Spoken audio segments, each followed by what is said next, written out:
Assalamualaikum warahmatullahi wabarakatuh.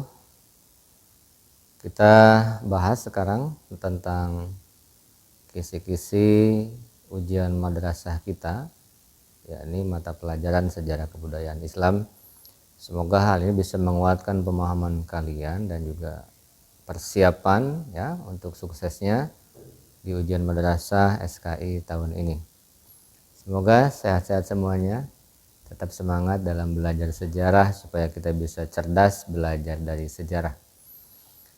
Baik, kita langsung cermati kisi-kisi yang pertama.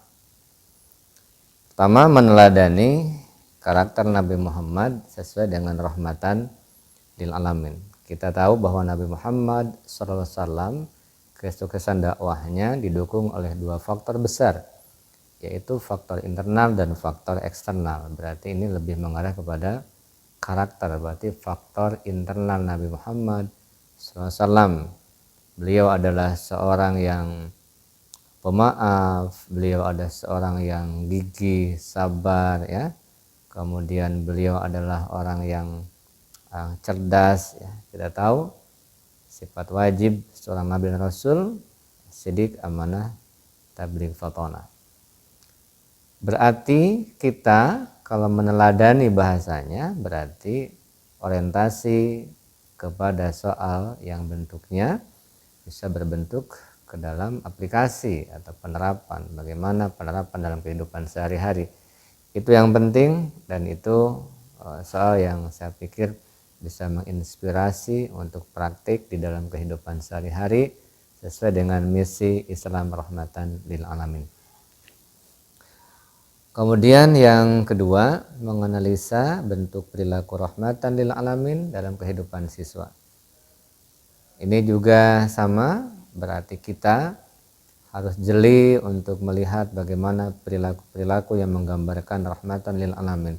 Rahmatan lil alamin maknanya berarti kan bagaimana Islam itu menjadi sebuah ajaran yang mendamaikan, yang mensejahterakan ya, yang memajukan, itu adalah rahmatan lil alamin.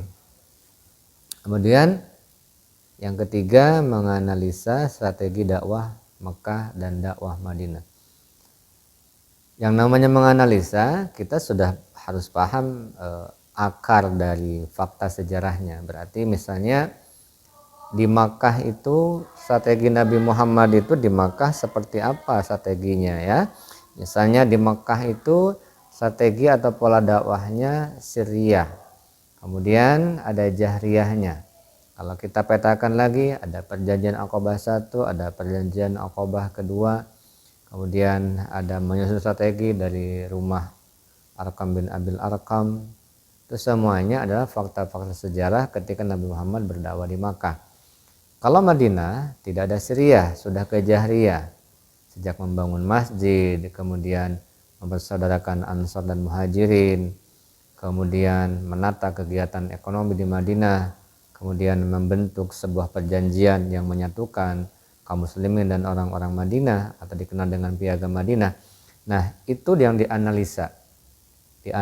Mana yang tepat, apakah ini pola dakwah di Mekah, apakah ini pola dakwah di Madinah, itu yang harus kita analisa. Sehingga kalau tidak memahami fakta dasarnya dari dakwah Makkah dan dakwah Madinah, maka kita tidak bisa menganalisa. Maka literasi menjadi hal yang penting ya. Kemudian yang keempat, menganalisa isi Piagam Madinah. Piagam Madinah bisa dipetakan menjadi tiga hal kan. Pertama, berisi tentang toleransi beragama. Maknanya toleransi di sini bukan membenarkan semua agama yang saat itu ada, tetapi bagaimana kaum muslimin bisa menghargai keyakinan orang-orang Yahudi. Kemudian yang kedua, ada unsur di situ bagaimana aspek pertahanan secara politik dalam Piagam Madinah. Jadi bagaimana kaum muslimin dan orang-orang Madinah siap untuk mempertahankan wilayah Madinah. Nah, kemudian yang poin ketiga, masalah leadership atau kepemimpinan. Bagaimanapun setiap suku di Madinah diapresiasi oleh Nabi Muhammad, ada kepala-kepala suku yang bisa menyelesaikan ketika terjadi permasalahan. Nah, akan tetapi pimpinan tertinggi di Madinah saat itu tiada lain adalah Nabi Muhammad Sallallahu Alaihi Wasallam. Jadi ada kedaulatan di situ yang sudah tertata ya dari aspek norma-norma yang ada, dan itu disepakati oleh seluruh masyarakat Madinah, baik dia itu Muslim ataupun dia mungkin masih ada pagannya ataupun mungkin dia Yahudi. Baik, jadi intinya bagaimana sih dengan Piagam Madinah ini bisa menyatukan ya masyarakat Madinah yang berbeda secara agama, berbeda secara sosial, budaya, dan seterusnya. Kemudian nomor 5, mengambil keteladanan dari strategi bidang ekonomi di Madinah. Keteladanan di sini berarti bagaimana menarik spirit sejarah masa lalu untuk masa sekarang, dan itu sifatnya berarti yang bisa diaplikasikan. Keteladanannya bagaimana? Ya, kita tahu bahwa pada zaman Nabi Muhammad di Madinah ada unsur kemandirian yang dibangun. Jadi bukan hanya menggantungkan kehidupan kepada makhluk, kepada orang lain. Nabi Muhammad bagaimana mengapresiasi ketika mereka punya modal, silakan berdagang. Ketika tidak punya modal, silakan bekerja sama dengan orang-orang Madinah yang memiliki lahan-lahan pertanian. Jadi semuanya berkreasi, tidak menunggu bantuan dari orang lain.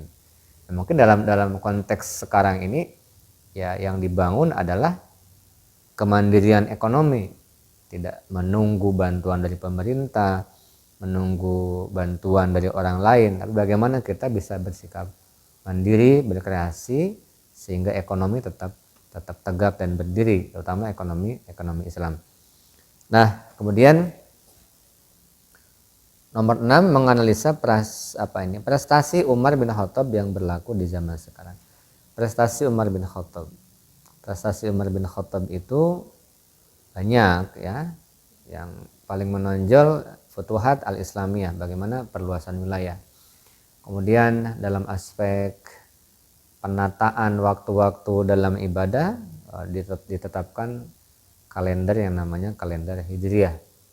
Itu menjadi panduan juga bagi kaum muslimin, dan sampai sekarang hal itu masih menjadi panduan dalam beribadah ya. Nah, kita bisa menganalisa prestasi tersebut nanti dianalisa di zaman ini ya, di zaman ini yang spiritnya masih bisa diterapkan, kan begitu. Kemudian nomor 7 menganalisa faktor pendukung kesuksesan ekspansi wilayah pada masa Khulafaur Rasyidin. Ekspansi wilayah, perluasan wilayah ya, terutama puncaknya pada masa Khalifah Umar bin Khattab, sehingga zamannya dikenal dengan Futuhat al-Islamiyah, zamannya pembebasan wilayah. Maka yang paling tepat di dalam Islam itu bukan penaklukan wilayah, tapi pembebasan wilayah. Sehingga dari kata pembebasan saja sebenarnya sudah terlihat faktor pendukungnya, yakni apa? Yakni Islam itu tidak menaklukkan. Islam itu tidak menindas wilayah jajahan. Tetapi justru Islam itu membebaskan. Bagaimana mereka terbebas dari pemimpin-pemimpin yang zalim sebelumnya. Bagaimana mereka terbebas dari belenggu-belenggu keberhalaan atau penghambaan terhadap makhluk lainnya, itu dibebaskan. Nah, ketika Islam datang mereka senang. Jadi tidak merasa terdolimi, terjajah dan sebagainya. Justru mereka merasa terbebaskan dari beban-beban yang mendolimi dirinya. Oke, kemudian nomor 8, mengidentifikasi Diwanul Hijabah ya. Diwanul Hijabah pada masa Daulah Umayyah berarti. Secara bahasa Diwanul Hijabah, Diwan itu kan dewan. Hijab itu kan hijab ya, penghalang. Maknanya pada zaman Daulah Umayyah ada satu ajudan, ada satu pengawal ya untuk mengamankan ketika khalifah itu sedang berada di mana. Nah, spiritnya itu kan bisa dikreasi di zaman sekarang berupa apa? Itu kan tergantung di konteksnya kenegaraan dan juga sosial politik masing-masing. Nah, tentu konteks kita konteks Indonesia, jadi arahannya ke wilayah sana ya. Kemudian nomor 9, mengidentifikasi kemajuan bidang bahasa pada masa Daulah Umayyah. Bidang bahasa, jadi pada masa Daulah Umayyah itu bidang bahasa sudah lumayan berkembang dengan baik. Ya, kita tahu ada satu tokoh Sibawayh ya, Sibawayh yang mengarang Alkitab ya. Sibawayh. Kalau ada kata-kata aih-aih di ujung biasanya dia berkebangsaan Persia ya. Sibawayh, Ibnu Miskawayh itu Persia. Jadi Sibawayh itu tokoh bidang bahasa pada masa Daulah Umayyah ya. Kemudian nomor 10, mengambil keteladanan dari karakter kepemimpinan Umar bin Abdul Aziz. Umar bin Abdul Aziz punya karakter kepemimpinan. Tentu kalau meneladani mesti karakter yang baik. Umar bin Abdul Aziz itu terkenal dia seorang yang sangat kecerdasan spiritualnya tinggi ya. Dia zuhud, dia qanaah, kemudian dia pemimpin yang adil, dia pemimpin yang sangat hati-hati supaya tidak bertindak atau tidak melakukan tindakan korupsi. Nah, itu merupakan keteladanan yang bisa diambil, bisa diterapkan ketika kita menjadi sesuatu, ketika kita berada di satu posisi yang penting. Nah, spirit itu yang nanti akan dimunculkan ya, spirit itu. Kemudian nomor 12 dan 11 ya.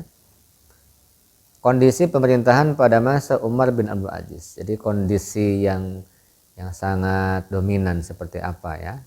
Kita tahu bahwa pada masa Umar bin Abdul Aziz ini Daulah Umayyah bisa mencapai zaman keemasan, zaman puncaknya ya. Pada masa Daulah Umayyah pada masa Umar bin Abdul Aziz. Kesejahteraan rakyatnya luar biasa ya. Kepemimpinannya sangat adil, bijaksana ya, dan seterusnya. Nah, itu kita identifikasi nanti, tentu yang saya dengan arahan soal kan. Nah, kemudian nomor 12, faktor pendukung gerakan pendirian Daulah Abbasiyah. Daulah Abbasiyah berarti meneruskan dari daulah sebelumnya, yaitu Daulah Umayyah. Nah, yang kita bidik adalah analisa faktor pendukung. Jadi faktor penghambat tentu diabaikan dalam hal ini. Tapi faktor pendukungnya itu apa? Kok bisa Daulah Abbasiyah itu bisa berdiri ya? Nanti faktor pendukungnya bisa kalian literasi ya. Bagaimana Daulah Umayyah kok bisa bisa lemah, kemudian bisa runtuh. Kemudian kok Daulah Abbasiyah bisa ada gerakan-gerakan yang terus ya semakin kuat dan akhirnya memunculkan sebuah daulah baru yang dikenal dengan Daulah Abbasiyah. Kemudian nomor 13, mengidentifikasi peradaban Daulah Abbasiyah bidang administrasi negara. Peradaban bidang administrasi negara ya. Daulah Abbasiyahnya bidang administrasi, bukan bidang yang lain. Bidang administrasi itu bisa berupa seperti misalnya begini ya. Pada masa Daulah Abbasiyah kan kita kenal ada kemajuan-kemajuan yang dibentuk menjadi sebuah lembaga-lembaga dalam bidang pemerintahan ya. Ada diwan-diwan gitu ya. Ada Diwanul Kitabah misalnya kan.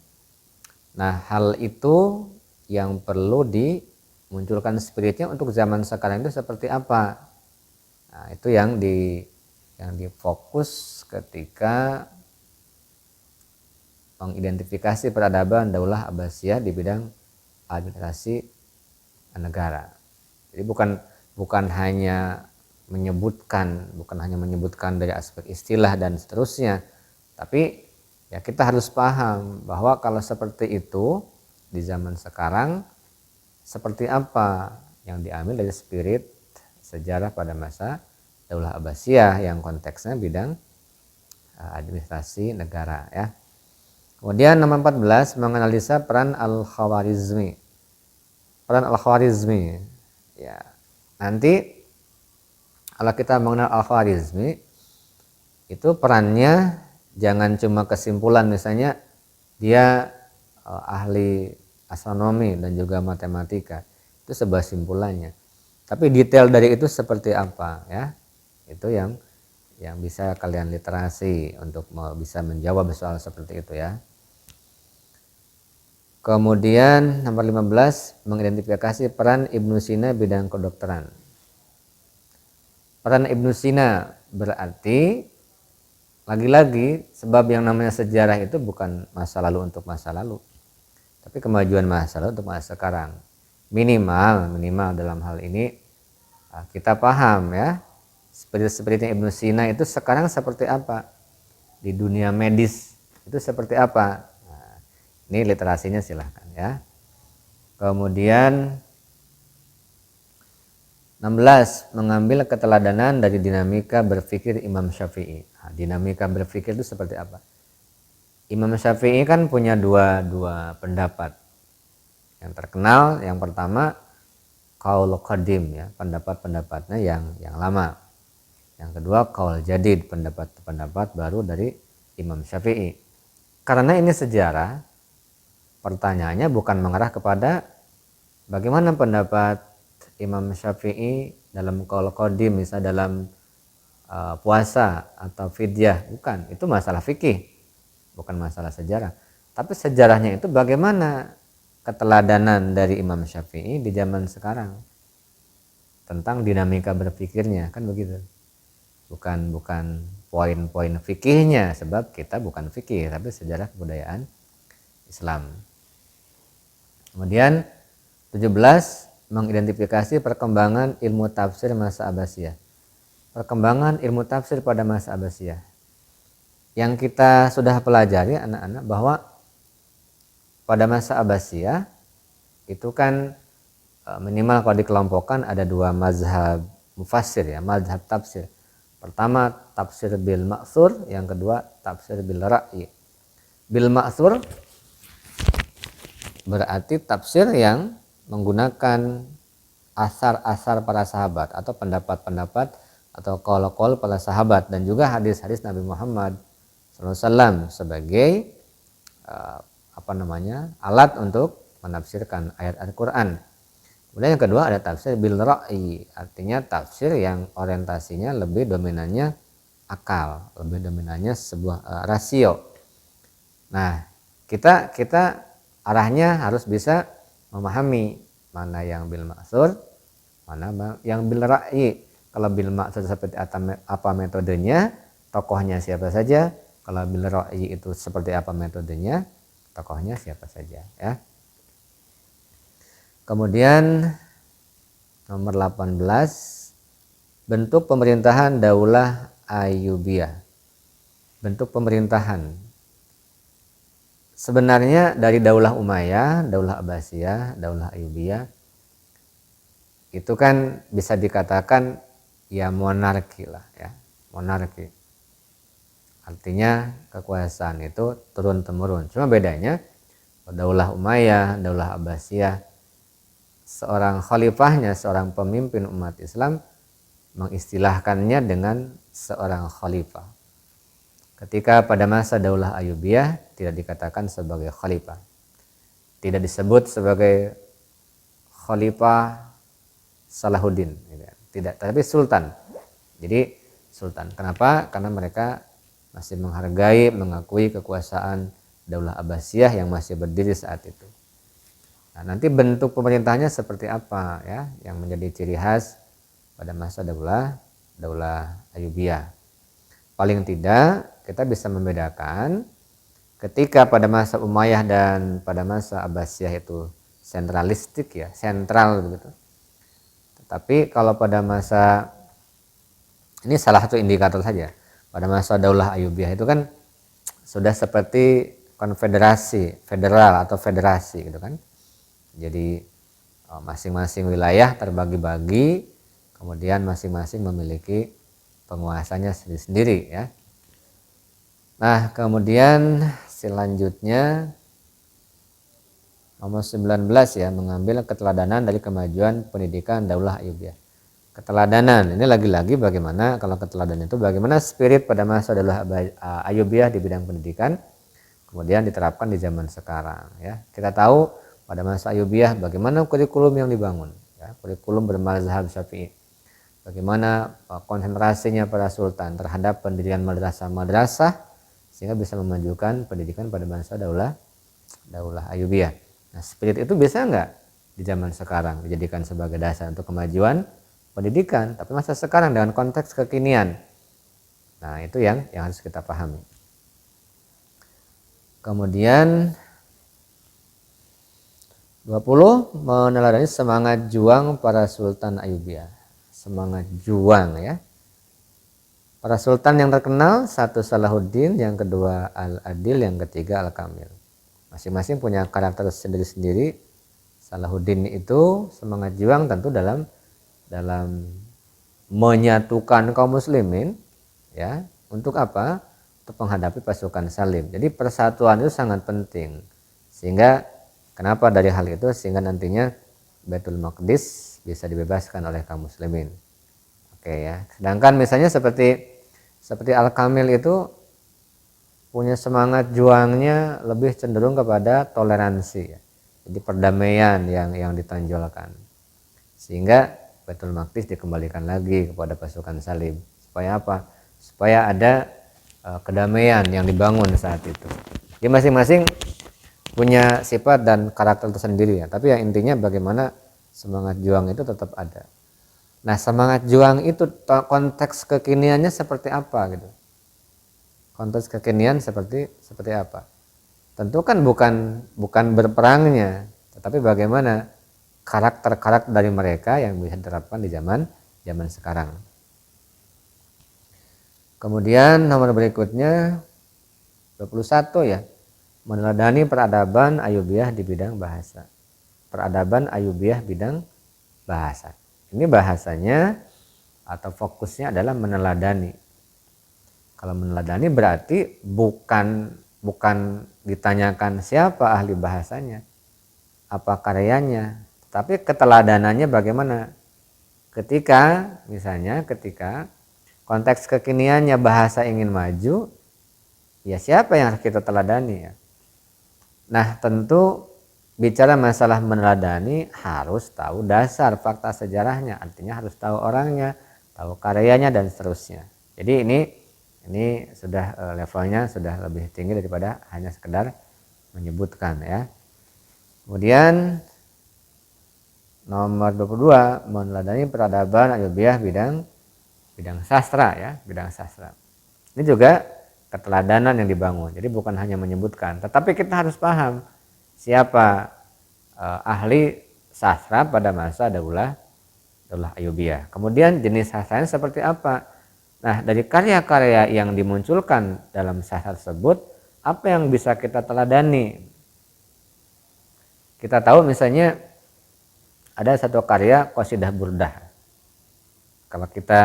Kalau pertanyaannya menyebutkan karya bidang sastra, Qasidah Burdah. Tapi ini bukan. Ya. Tapi justru keteladanan dari Qasidah Burdah itu seperti apa? Ya, di mana Qasidah Burdah itu bagaimana memunculkan kecintaan terhadap Nabi Muhammad, bagaimana mengungkap ya keagungan Nabi Muhammad. Yang diteladani apa? Berarti kan seperti itu. Baik, kemudian nomor berikutnya mengidentifikasi peradaban Daulah Mamluk bidang ilmu agama. Nah, ini sudah ke Daulah Mamluk ya. Daulah Mamluk bidang agama. Kita tahu peradaban Mamluk itu menonjol satu di bidang militer ya. Yang kedua juga bidang ilmu pengetahuan. Itulah kenapa dalam kurikulum dimunculkan Daulah Mamluk setelah Daulah Ayyubiyah. Nah, di bidang agamanya silakan kalian literasi ya, yang masih bisa diakses sekarang. Saya pikir masih banyak lah, masih ada ya kitab-kitab karya dari ulama-ulama pada masa Daulah Mamluk. Silakan diliterasi ya. Kemudian menganalisa metode Islamisasi di Indonesia. Metode Islamisasi. Menganalisa berarti analisa itu lebih mengarah kepada bagaimana metode itu supaya bisa berjalan, bagaimana bentuk penerapan dari metode itu. Misalnya ada metode islamisasi dengan cara sosial, misalnya pernikahan. Nah, penerapannya bagaimana? Kok pernikahan bisa menjadi media islamisasi? Kemudian perdagangan. Nah, perdagangan bagaimana kok menjadi media islamisasi? Itu yang diharapkan bisa kalau dalam ini kan menganalisa ya, bukan menyebutkan. Kalau menyebutkan kan perdagangan, pernikahan, seni, tasawuf. Ini tidak, tapi menganalisa. Jadi ke penerapannya ya, penerapan dari metode yang disebutkan. Kemudian nomor 20 berapa saya? 25 ya. Mengidentifikasi bukti islamisasi di Indonesia. Bukti islamisasi. Jadi misalnya nih, di Indonesia ada islamisasi dengan perdagangan. Apa buktinya? Yang logis dan rasional apa? Sehingga itu menjadi bukti kuat bahwa memang betul-betul ada media islamisasi, media perdagangan atau metode perdagangan dalam islamisasi. Kalau pernikahan apa buktinya? Sehingga menjadi penguat bahwa pernikahan itu menjadi media islamisasi di Indonesia. Baik, kemudian nomor berikutnya, menganalisa islamisasi secara sosial. Ini juga sama, berarti secara sosial itu bagaimana bentuk-bentuk secara sosialnya ya. Baik, kemudian nomor 27, mengidentifikasi peran dari Samudra Pasai dalam penyebaran Islam. Jadi Samudra Pasai itu perannya dalam politik, perannya seperti apa?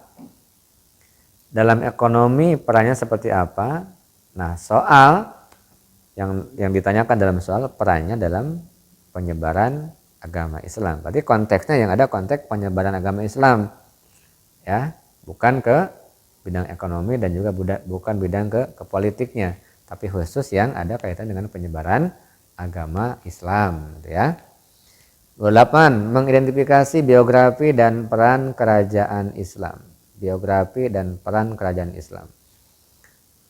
Berarti yang dibahas itu kalau kita ingin merespon kisi-kisi begini kan ada biografi dan peran kerajaan Islam.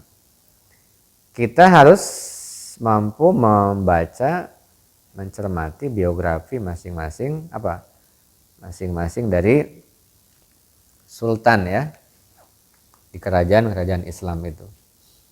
Sejak kerajaan Islam yang ada di Sumatera, kemudian di Jawa, Sulawesi ya.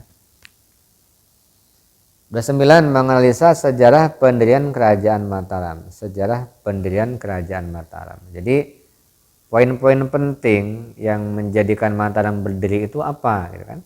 Poin-poin pentingnya. Kita kan tahu sejarahnya bahwa berawal dari kerajaan Demak yang ada perebutan kekuasaan antara Joko Tingkir dan Arya Penangsang ya.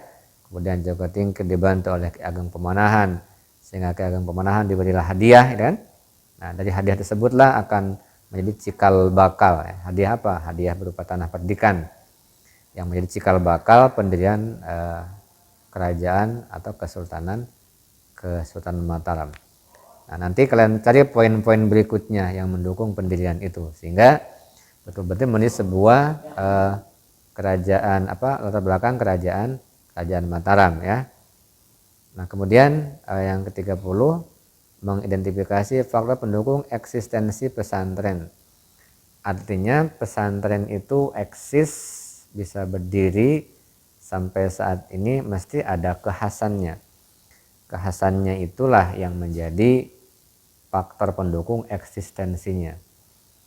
Kita tahu bahwa pesantren itu tidak muncul secara instan, tapi justru ada semacam akulturasi ya, bagaimana ajaran Islam yang datang kemudian dengan adat setempat itu bisa harmonis berakulturasi sehingga muncullah lembaga keislaman khas Nusantara ya, khas Indonesia, yaitu pondok pesantren. Kemudian nomor 31, peran dari pesantren ya. Peran dari pesantren ya. Nanti soal yang muncul kan kita tidak tahu ya, peran dari pesantren itu yang seperti apa. Tapi paling tidak kalau kita paham dari secara global peran-peran pesantren, kita bisa menganalisa peran yang dimaksud yang mana gitu kan. Kan pesantren itu satu, berperan dalam transmisi ilmu pengetahuan agama. Artinya ada di situ transmisi ya, perpindahan, ada di situ pengembangan dan penyebaran ilmu ya dari kiai kepada santri-santrinya. Kemudian yang kedua, menjaga tradisi. Tradisi di sini bukan bermakna adat setempat, tetapi tradisi di sini bermakna ilmu-ilmu keislaman klasik yang ketika tidak dijaga mungkin bisa hilang. Kitab-kitab kuning misalnya, Arab, Pegon dan seterusnya, itulah yang dikenal dengan khas kepesantrenan, ya kan begitu.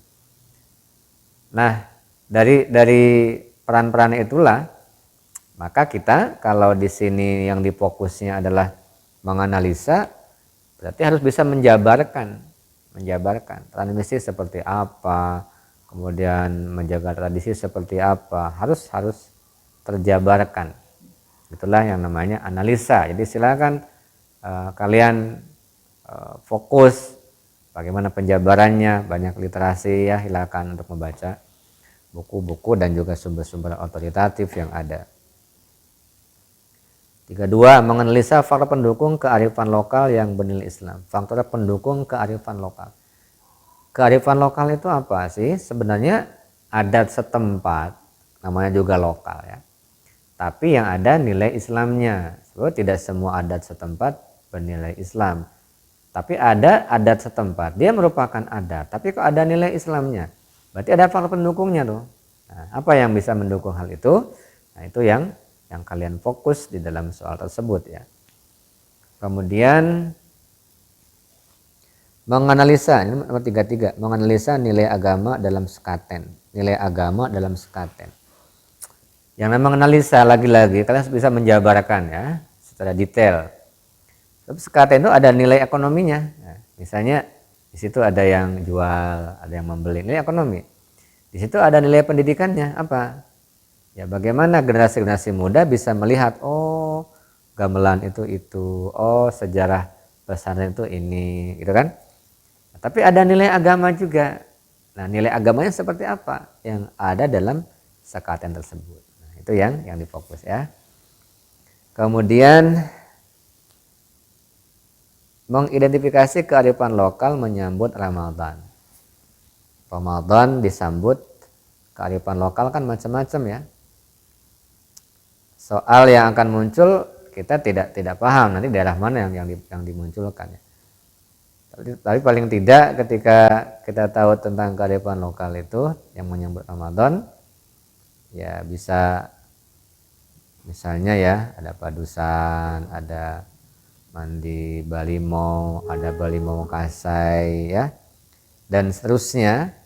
Nah hal itulah yang kalian fokus ya. Jadi bagaimana kalian bisa mengidentifikasi. Ya lagi-lagi kalian harus banyak literasi lah, membaca buku-buku sejarah ya dan buku siswa yang sudah disampaikan itu.